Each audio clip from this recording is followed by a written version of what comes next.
Un immense d'abord plaisir que j'ai d'être ici, à vos côtés. Voilà, tout ce que dit Oxmo, ça claque. Je voulais le signaler. Là. Tout, Très à chaque fois, important. ça claque. Vraiment. Aujourd'hui, je voudrais parler de l'importance de refuser. Aujourd'hui, je suis dans l'altruisme en dépit de la complaisance. À cette heure où tout le monde a son avis sur la question, il s'agit d'aborder l'exploit de réunir deux prouesses dans le même acte. Savoir dire non, tout en trouvant la bonne manière de le formuler.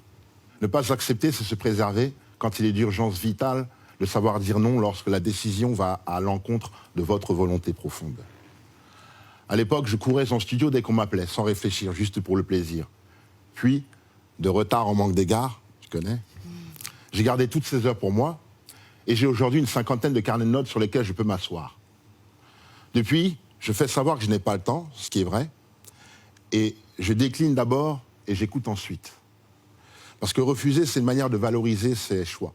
C'est se challenger pour faire mieux que ce qu'on vous propose. C'est aussi un chemin pour ne pas s'oublier dans les envies de l'autre. Si vous savez dire non, on prendra soin de vous demander. C'est la loi de l'offre et de la demande. À dire oui tout le temps, vous pouvez donner tout ce que vous avez, cela ne suffira jamais. Et pire encore, cela vous mènera vers le oui de trop. Ce oui de trop est une bombe à retardement, dont la force de l'explosion dépend des nuits passées dans la rancœur et la culpabilité.